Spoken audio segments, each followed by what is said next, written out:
certified high-risk doula. I am a life coach, and I've been working with families around personal pregnancy, partnering, and parenting issues for the last 17 years. So I have a long list of experiences that brought me there, but you know how life sort of draws you into different things as you go along. So my kids are now, I almost finished the teen stage, and along with all sorts of other things, I have homeschooled for about 6 or 7 years over the course of my time as a parent. So this is a little bit of a pull on that string as well as everything else. But in terms of the coaching stuff, I work a lot around anything related to high-risk pregnancy, infant loss,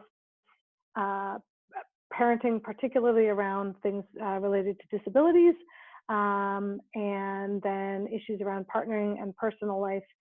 Again, disability related, trauma related, all those sorts of things just add skills and experiences to what I do.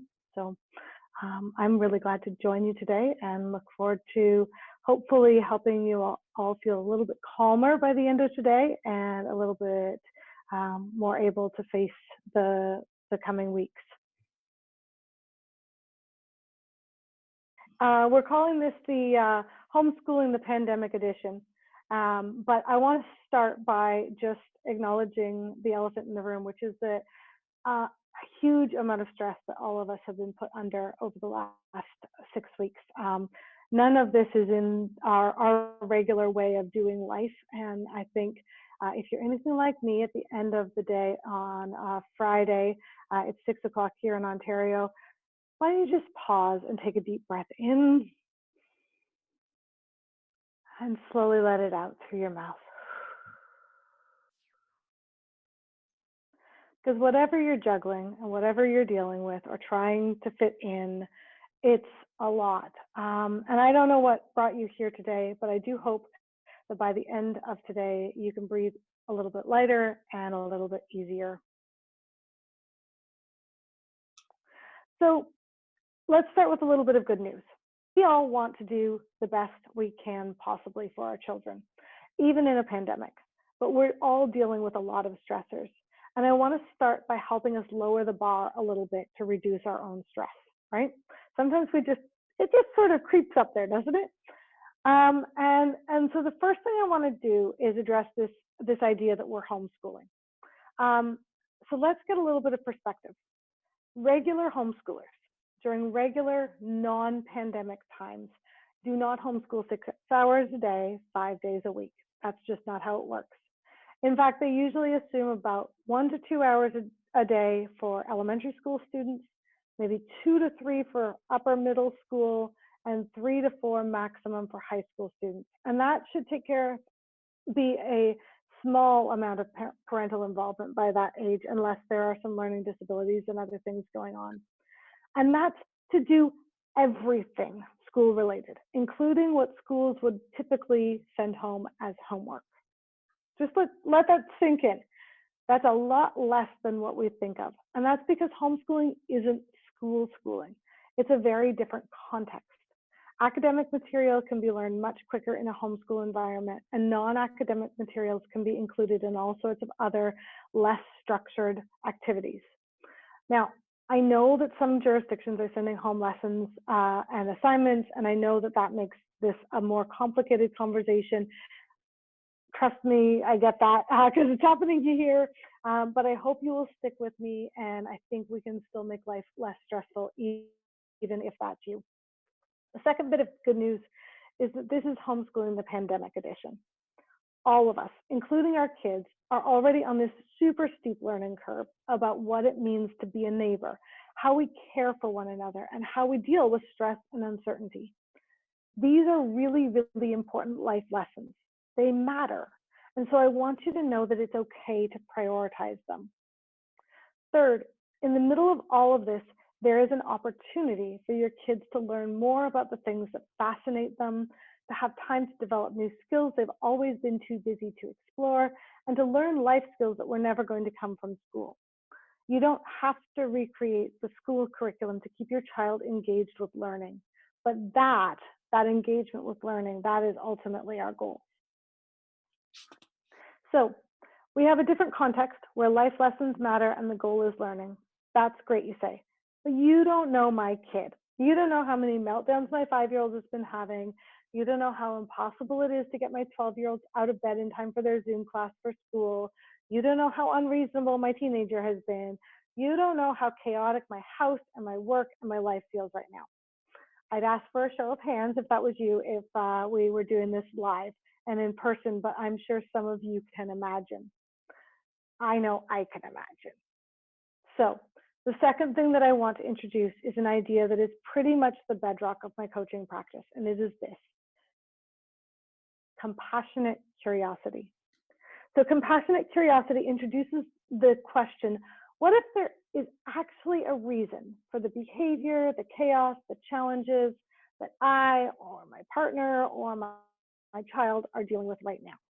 And what if instead of the behavior being manipulative or intentional or deliberate or all of those words that we sometimes use and in need of punishment, what if it was actually a very rudimentary or often frustrating way of communicating about our emotional world when we lack the words and capacity for healthier forms of communication? See, it's not a coincidence that toddlers' tantrums recede as their verbal and communication skills improve. The better we are at communicating, the less we melt down. So, what if the behavior I am seeing is actually a product of emotions that people don't yet have the words for, or the strategies to manage in helpful ways?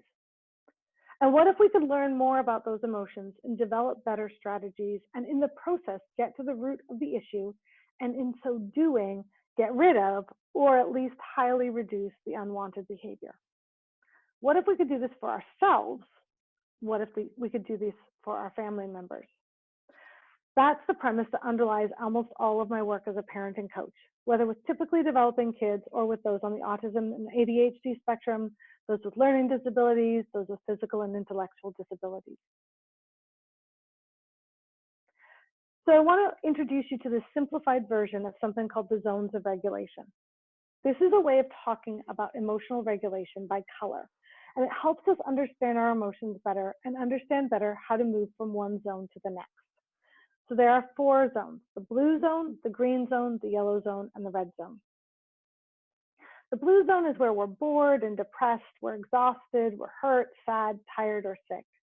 The green zone, where we feel connected, appreciated, content, curious, calm, we're able to concentrate, we're focused, we're happy, we're relaxed, we're safe, we feel proud or accomplished, we feel thankful and communicative. There's no surprise to you that green zone is where we all would like at least our housemates to be, and probably where we would like to be ourselves, right? Then we have the yellow zone. That's where we're excited and frustrated. We're silly, we're grouchy, we're confused. We might be hungry or thirsty, anxious, nervous, scared, annoyed, upset, overwhelmed, jealous, shy, uncomfortable, or embarrassed. And then there's the red zone.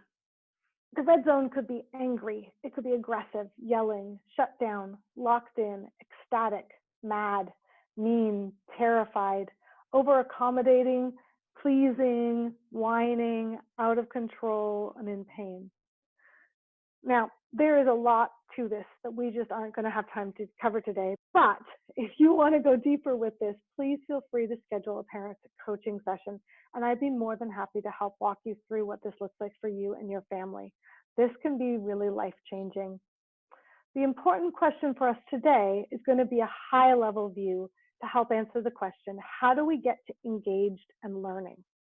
And the crucial requirement to learning is that we first get to the green zone, because that's where we find calm. That's because calm brains are brains that are ready to learn. And emotional self-regulation is all about understanding what calm is and how we get ourselves there. So our first job as parents is going to be figuring out what zone we are in and how to help ourselves move towards the green zone. Our second job is going to be figuring out what zone our children are in and how to help them move towards the green zone. In most cases, we're going to struggle to take our children somewhere that we are not already ourselves. So if you need help figuring out how to move from one zone to another, I think Riley's come up with a way for me to share my zone strategies infographic with you. And if that's not enough, you're always welcome to contact me for some coaching info on this. For today, I have 5 ideas for helping us to get to calm and stay calm. The first piece is the scaffolding for calm, and it's a predictive structure. Then we have our 4 M's. They are meet, move, make, and meaning. So let's look at those a little deeper. Getting to calm happens within the scaffold of a predictable structure. A world where there is order and routine allows our brains to know that we're safe and that our basic needs will be met. Now, I've seen all the memes going around. I've seen the ones with everything carefully labeled by time from 6:30 a.m. to 8:15 p.m. and everything in between, and color-coded just for extra fun. And I've seen the ones where that's all been crossed out and replaced with, I don't know, your guess is as good as mine. Predictable structure doesn't have to be the same as a rigid schedule. All we're looking for right now is a simplified personal plan. But having something, maybe something like this, with no times listed, just a general flow, is going to help us get to calm because it's going to give us a little bit of predictability. One little note for this structure. You'll notice that I've interspersed meals and snacks throughout the day pretty evenly. That's because regulating hydration with primarily water and blood sugar levels with healthy meals and snacks can go a long ways towards getting ourselves and our kids to the green zone, even before we do anything else. So why not take the low-hanging fruit? So we know that there are many ways to not be calm. We can be agitated, hyperactive, depressed, or disconnected. We can be a whirlwind of outbursts or curled up in a fetal position, unable to move. But what research has taught us is that the only way for us to learn is to get to calm. And along with our predictable structure, the 4 M's are tools we can use to get to and stay calm. The first M is meet. That's because meeting and connecting with one another has a remarkable impact on helping us to get to calm. Whether it's a cuddle on the couch, reading with a sibling, roughhousing with the dog, or playing a family game, meet helps us to feel connected, which helps us feel safe and therefore calm. Meet is important in helping our children get to calm, but it is also critical in helping them stay calm. The child left alone with a complex sheet of math homework is likely to get distracted or agitated or bored. The child who feels connected and close to a parent will find it easier to stay calm and therefore much more likely to complete the assignment within a reasonable length of time. Likewise for the second M, move. Our bodies are designed to move. Remember how fussy your kids were as infants if the baby swing stopped, and how much easier it seemed to be to get them to fall asleep when you were driving in the car? That same effect is present for us throughout our lives, and movement is critical to helping us both get calm and stay calm. As we get increasingly closer to spring, the more we can move outside and the more effective that movement will be on calming our minds and bodies. Just like with meat, movement can get us to calm and can help us to stay calm while we learn. So practicing the times tables, for example, is a boring task for most children, but may be much easier while skipping rope or jumping on a trampoline. The third M is make. We are also highly creative beings.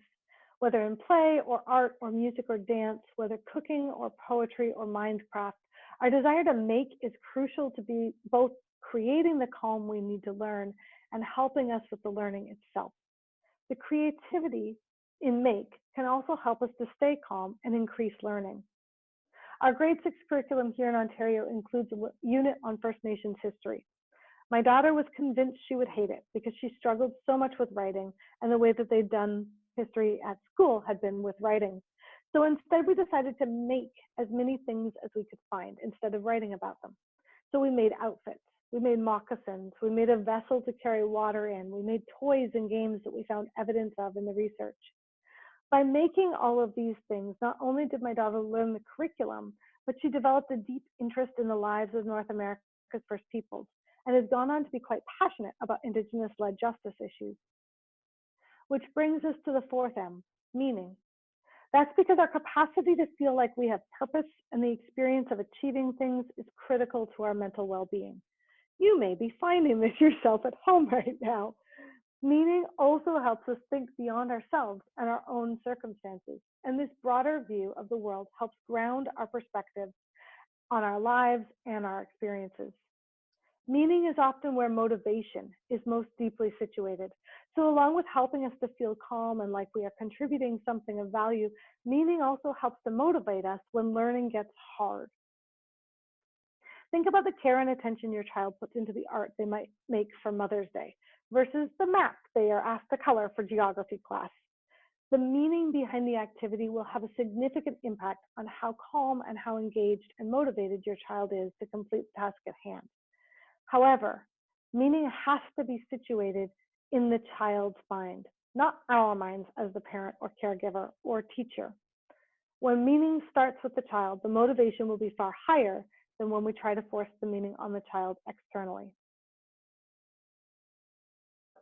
Are we ready to learn? If we've gotten to calm through predictable structure, meet, move, make, and meaning, then we might be. That's how we get ready to learn. And for some of us, that might be all that we need to focus on right now. If you're struggling to get to calm at your house, I would really strongly encourage you to just focus on these 5 things. Because without them, we can't learn anything. And with them, we can learn all sorts of things. But if you feel like you're ready for the next stage, let's talk about the 3 elements of education. Today, we're going with the 3 C's. They are curiosity, connections, and communication. I know, that wasn't what I was supposed to say, right? But if you stick with me for a couple of minutes, I want to show you how the 3 C's can give you a really easy in to the learning you want your kids to be engaging in right now, without needing an extra education degree on top of whatever else you're doing. So I want you to think for a minute about each of your kids. What are they most passionate about right now? What's holding their interest really well? Is it animals, Lego, drawing? What are your kids really into? The 3 C's starts with your child's curiosity. Whatever they are interested in can become the basis for learning. And not just about that particular thing, but about all sorts of related things as well. Baking can be about baking, but it can also be about multiplying and dividing fractions, about reading, about photography, even about chemistry. The learning is possible because your child is curious about baking to begin with, but it's then enhanced by the connections you make between baking and whatever else you want to discover. Sometimes the connections directly relate to the baking, but sometimes the baking becomes sort of like a backdrop for connection with your child about other things they're curious about. Your goal here is to follow their curiosity and make connections with them that will support their learning, which of course we do through communication, whether reading or writing, photographs or stories, oral or sign or text to speech. It doesn't matter the format. Developing communication skills is at the heart of every element of education. So when we support our children's communication through curiosity and connection, it can be amazing where the journey can take them. What I really like about the 3 C's is that it removes the need for lots of pre-planning and organization.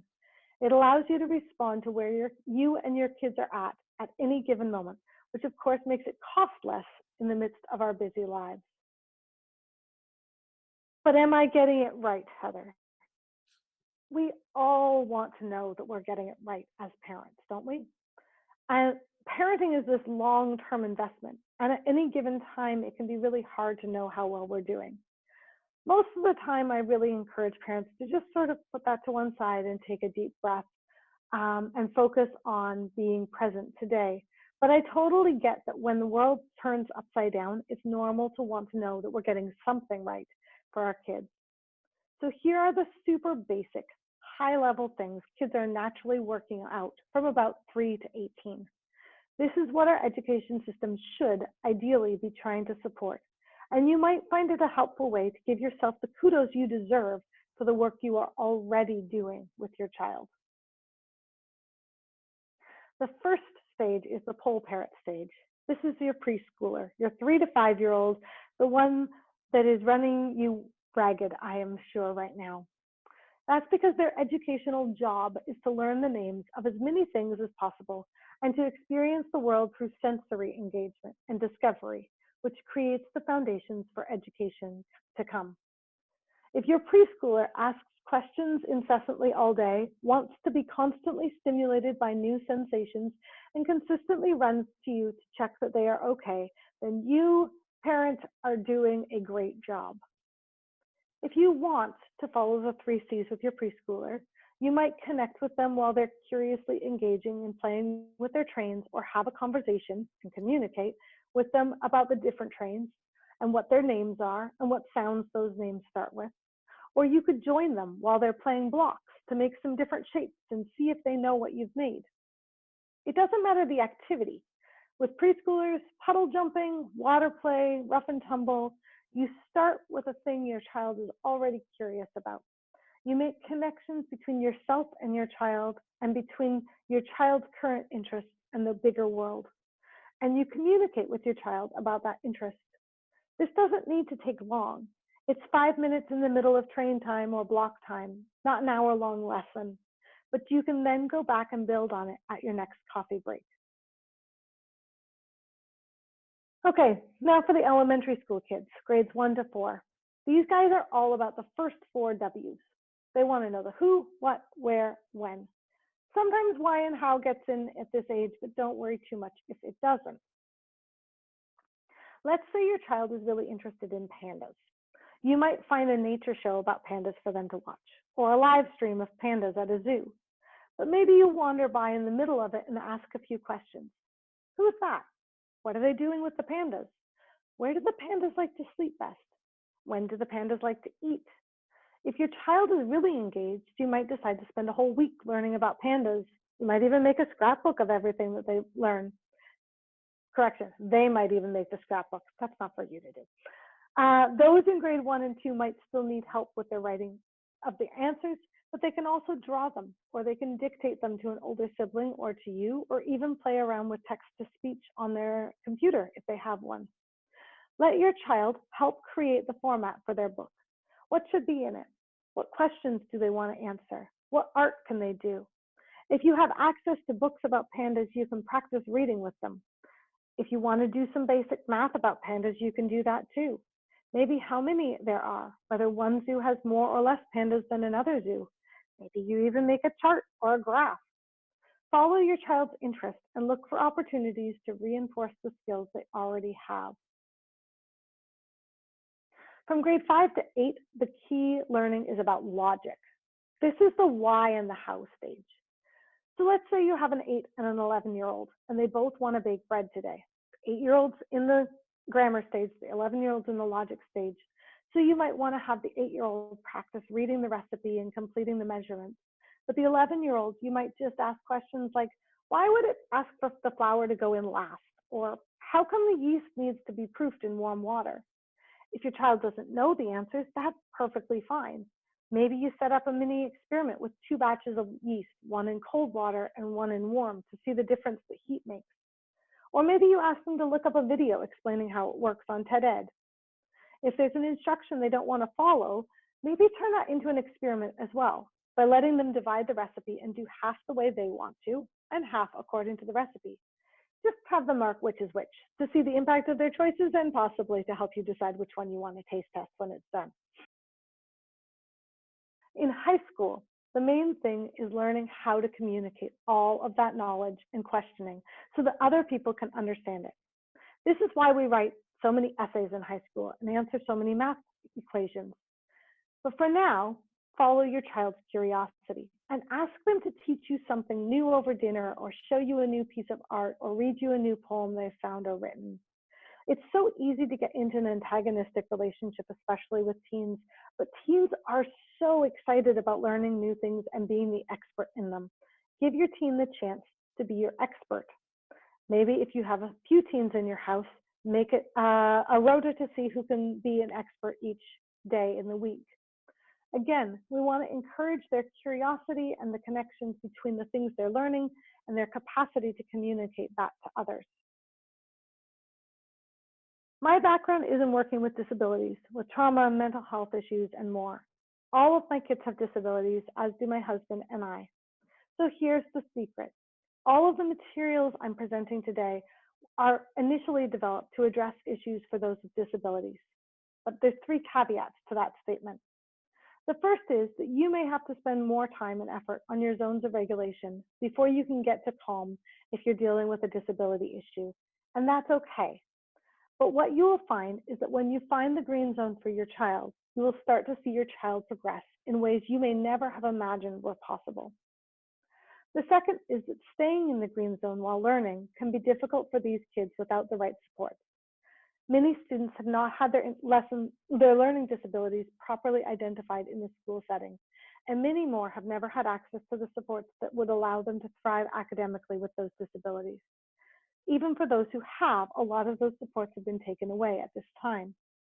But there are incredible resources out there, and if your child becomes dysregulated at the thought of attempting schoolwork or very rapidly upon beginning schoolwork, this is a pretty good sign that you don't yet have the needed supports for them academically. But it doesn't have to stay that way. Please feel free to reach out if you'd like to discuss it further.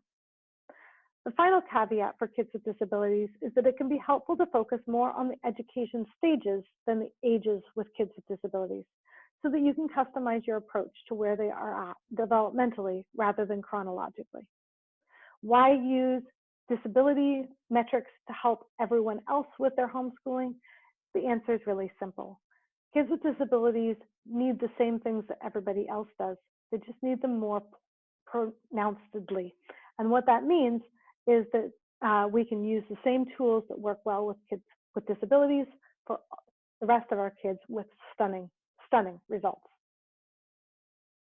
We don't need to be hard on ourselves if we're not doing a full day of schooling 5 days a week, if we're not finishing all of the work that teachers are sending home, or if indeed some days we aren't doing any of the schoolwork.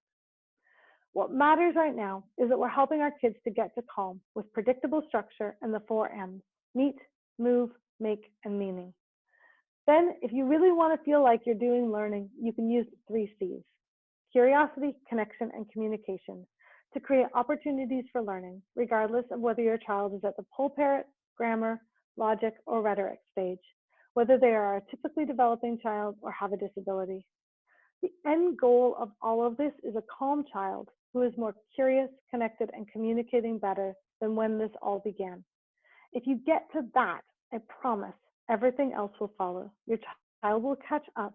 They will even potentially excel when school starts again, because they will have been engaged with learning and they will have found out how to regulate themselves so that they can stay calm and continue to learn as life continues for them after all of this is over.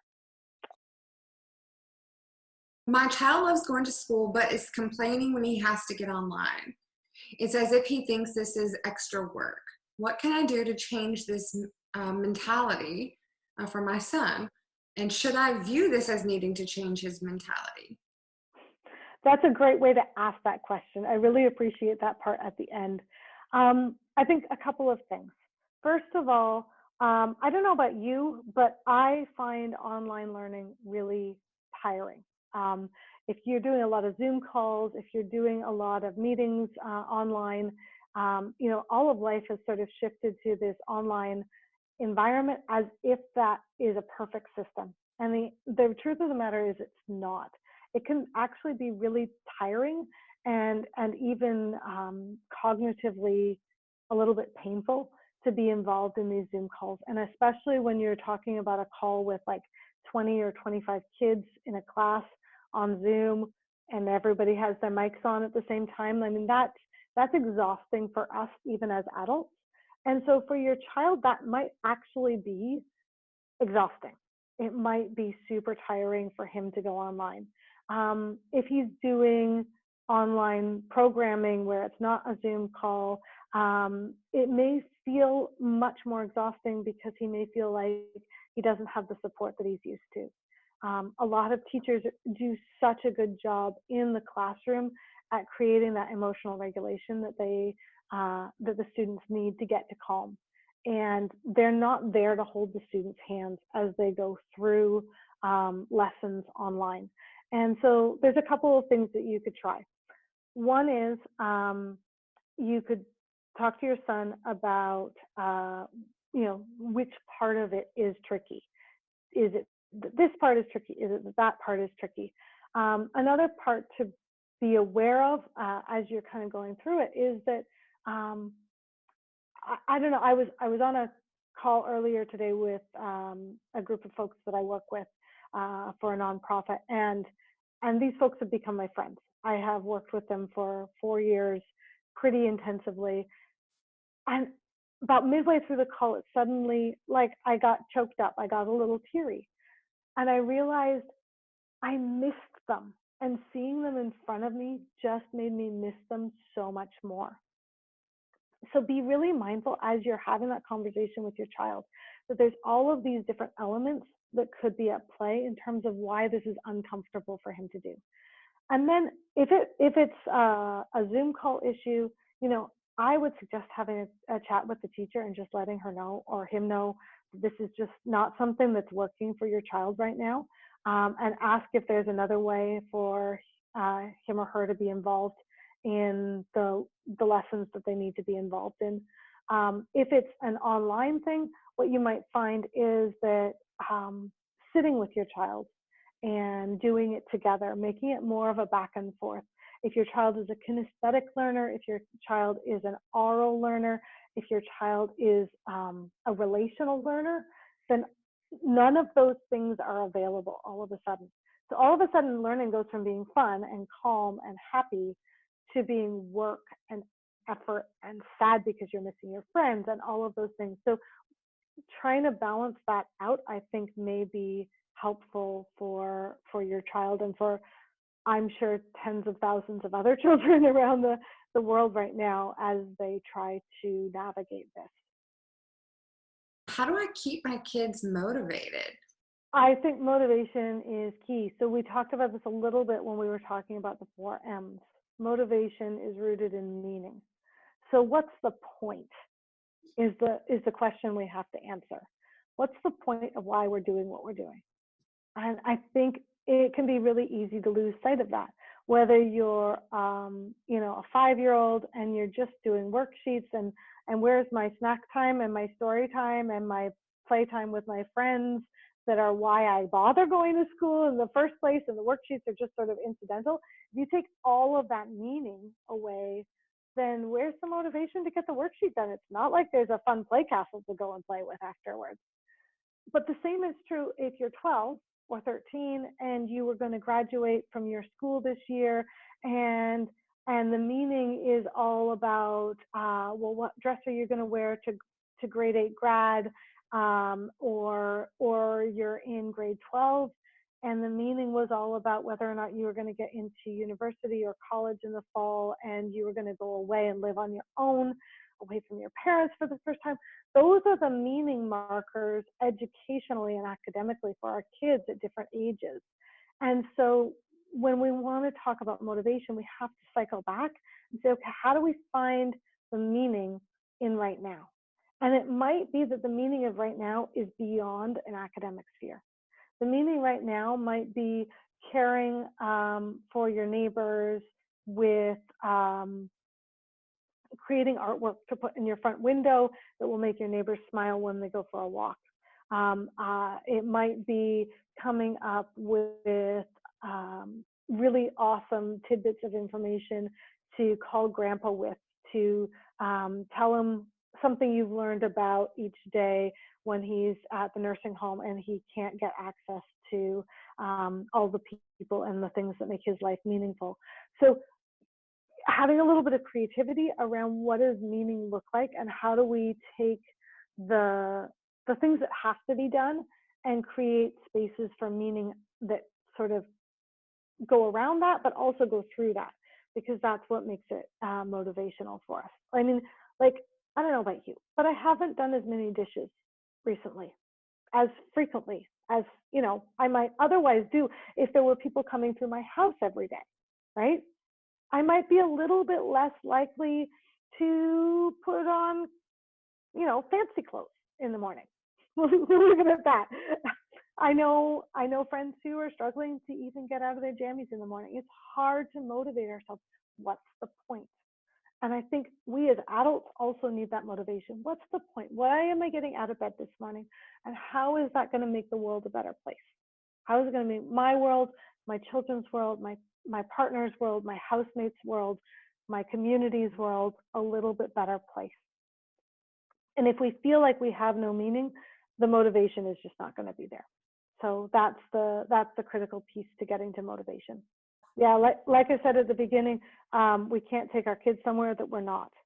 So if we haven't got to the point of motivation ourselves, our kids are really going to struggle to get there. Now, just because we get ourselves there doesn't automatically get our kids there, but it's certainly a prerequisite for most kids. 5-year-old is having meltdowns. She's not acted like this since she was younger. What can I do? Oftentimes, when life gets stressful, we regress a little bit. We do this as adults, we do this as children. And what happens is that we meet a point where our capacity to communicate our emotions and the emotions themselves are out of sync. And so this kind of a situation where the world has just been turned upside down, 5-year-olds often don't have the language to be able to express how they feel about a pandemic. And so instead of expressing it in clear words, they have a meltdown because they run out of words. And the meltdown is basically adult or child, young or old. A meltdown is basically our way of saying, I've reached my maximum. I can't cope anymore. And we get to our maximum because we don't know how to say earlier on, it's not working. I don't have what I need. I'm out of sorts. And so there's a couple of things that we can do as parents. One is the graphic that Riley's going to put out after this is over has a bunch of strategies for helping us to stay calm, but to also get back to calm. And there's strategies that are sensory based and connection based and movement based and all sorts of other things that'll help us get back to calm. If we have those tools available to us, it's really, really important for us to start using them earlier rather than later. We don't want to wait until the meltdown hits. We don't want to get to the top of the stack. As a doula, I used to say to my clients, I'm short. I can't get you down from the ceiling, so make sure you call me when you're still just climbing up the walls. But it's the same idea, right? We want to catch our kids when they're in the yellow zone and help them to re-regulate and come back to the green zone. Nothing wrong with the yellow zone, but the yellow zone is our warning that, oh, things aren't as great as they could be. What could we do to get back to green? And the more that we take the initiative to do that for our kids, the more that we take the initiative to do that for ourselves, the less all of us will have meltdowns. An optimum amount of times my kids should be engaged and receive instruction at home. So elementary school, max 1 to 2 hours over the course of the day and not all in one sitting. They're not going to be able to sit still for that length of time. Middle school, kind of 2 to 3 hours. And again, if you can break it up, so much the better. And high school, again, 3 to 4 hours max should do it. But really with high school students especially, don't be surprised if they want to do that later on in the day and even into the evening, because their brains tend to be more awake and more functional at that time. So timing, a 5-year-old is wired and ready to go at 7:30 in the morning. So bam, let's do this. As long as you've had your coffee first. The middle schoolers, it might be more like 10, 11. That'll work for them. High school students, probably not before 4 o'clock. regardless of when high school usually is. That is not when their brains are awake, and that is not when they're learning. And having some flexibility in terms of a little bit here and a little bit there, breaking it up a little bit can be helpful. But then remember that the rest of what you're doing also counts as learning. So we can think of that as, oh, well, they're barely doing anything. So, I'll give them a bunch of chores, or I'll expect them to do a bunch of other things. This is this amazing opportunity for our kids to really explore the things that they're most passionate about. And you have no idea where those passions might lead them. When my kids were little, they loved listening to poems, and I could sit there and read them an entire A. Milne poetry book from cover to cover, and they would listen to the entire thing. They're both really, really accomplished writers and poets at 16 and 19 now, because it was just something we spent time doing. Um, and it blows me away how those following their curiosity and their passion when they're young can just reap these huge rewards. My 16-year-old is teaching herself how to play an instrument right now because she wanted to. And I'm like, that's brilliant. It's not on the curriculum. Nobody's making her do it. She has all the self-motivation. But if she's sitting there playing the harp, then I'm just going to back away and not ask her to do anything else, because that's learning, and I want to support that. Is there a better way to structure a child's day to fit their needs? Or should homeschool be structured as if they were going to school? Basically, and it says, should I keep them on the same schedule so they're better prepared when they return to school? I think that, first of all, in a lot of places, we're a long ways off from getting to go back, as much as we want the answer to be different than that. And at second of all, we're in really unusual times. So all of the things that help us regulate in normal times, that help us cope with that really rigid schedule in normal life, they're missing. We don't have our friends to see. We don't have our after school activities. We don't have our sports. We don't have all of those things that help to make it make sense to keep that schedule. I think it makes much more sense to figure out a schedule that helps take us to calm. And if your schedule is helping your family get to calm, then that's how you know you've got a good schedule. So your schedule is going to be different with a 5-year-old and an 11-year-old, and then it's going to be with a 13 and a 17-year-old. They're just not the same spaces. So be gentle on yourself, and be gentle on yourself if what you find works in your family doesn't work for your friends or your siblings or whatever. And also be gentle with your kids, because some families, kids are tightly packed and they're all sort of in the same age bracket, so you can kind of decide it's all going to be the same for everyone. Some families are spread further apart, or there's more kids, and so they hit a wider spectrum of ages and stages.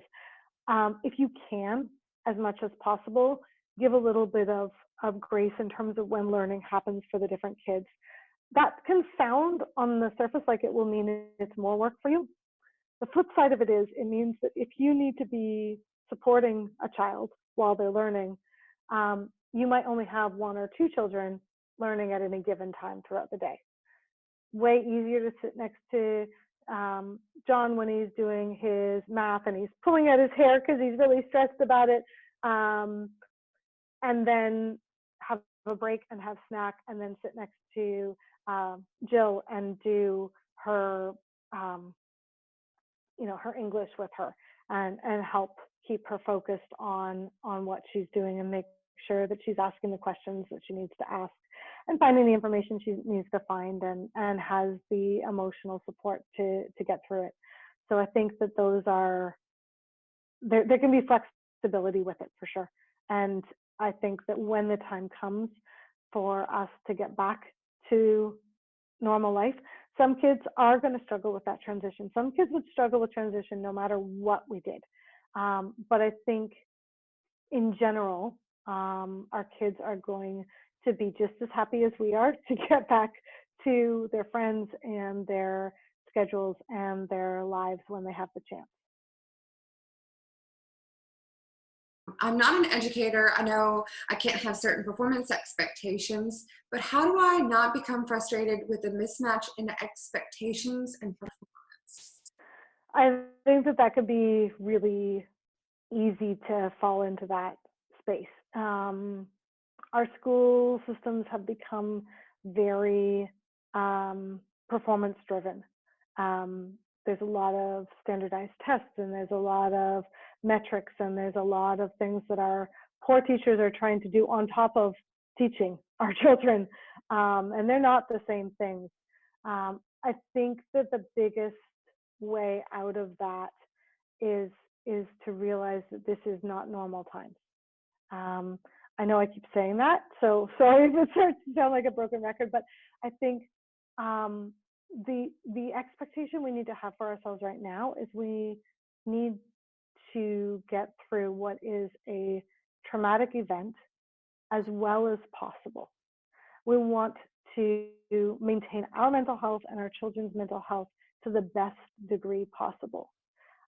We have certain opportunities that we don't usually have. Opportunities like building a deeper relationship with our kids, opportunities um, to discover things with our kids that we would usually not have time to do, opportunities to practice skills around the house, to learn new skills that we might not have otherwise taught our children, like how to do laundry and how to do dishes and how to bake bread if you can find any yeast or are one of those magical people who understand sourdough starter, which is not me. You have these opportunities to pass on these skills and to build these connections. If that's the only thing you do for 6 months, your children are not going to be behind when they start school again.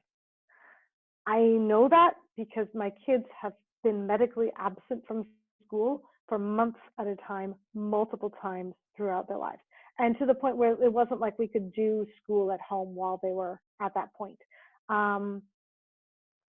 The teachers are really good at doing their jobs. They know how to catch kids up.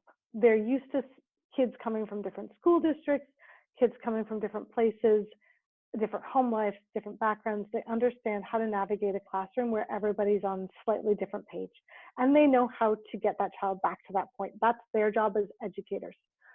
Our job is to make sure that we pass our kids back to their teachers with as little trauma as possible, feeling as safe and as known and as precious as possible, and with as many emotional resources as they can have. They will get all sorts of unexpected and unintended learning out of these 6 months. If that's the thing that is the foundation for their learning, then everything else will follow.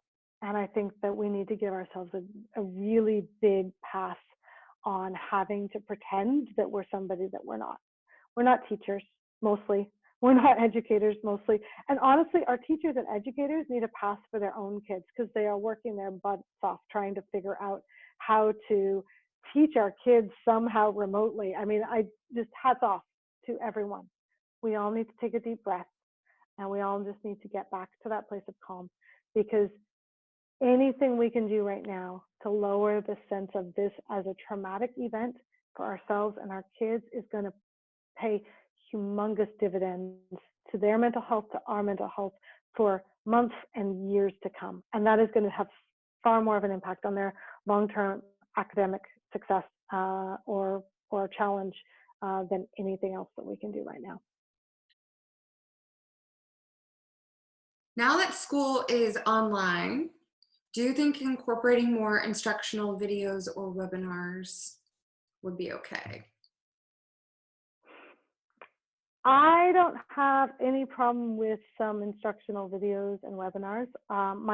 One of my kids absolutely loves watching videos for educational content. I think she's watched most of the TEDx channel. I don't mean, just part of it. I mean like most of it. And she searches out, the science videos on YouTube, the little cartoon ones that are 5 to 7 minutes, and she just loves them. But that works for some kids and it doesn't work for others. And I think that we still need differentiated learning opportunities. We still need opportunities to experience things in real life. And so the videos are great to get us started, especially if they're good and if they're, not boring, because boring is not one of the green zone emotions. But I really like taking the video and then, okay, how do we get curious about this? How do we connect to other things we know? How do we try this out in real life? How do we experience it? How do we get all of our senses involved in this? And how do we make it relational? Because I think that that's where learning gets baked in. That's where I remember something. I've watched so many videos. I don't remember what's on most of them. I remember the things I've done. I remember the things I've talked about. I remember the things I've experienced.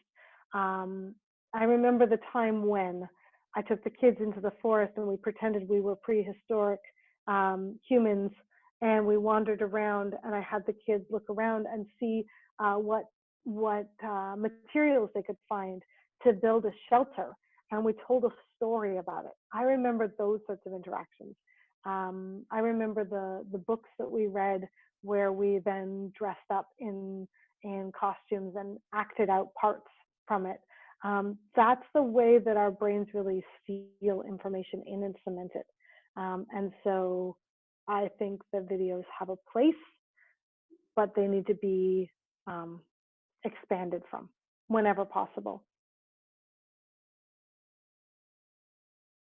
My goal is always to support people right where they are and give them the tools they need to take whatever the next right step is for their life and for their family. So a lot of what I do is around taking a concept like the emotional self-regulation that I introduced today and taking that and breaking it down. So what does that look like practically in your family? So it's a combination of a little bit of education, but a lot of reflective exercises, reflective questions that allow you to go deeper in figuring out, well, what actually works well in my context. Because often it's not that we don't want to do the right thing. It's not that we don't want to make changes in our life. It's often that we're missing the right questions to get us to the point where we can make that change. So, it can be pretty much anything in life.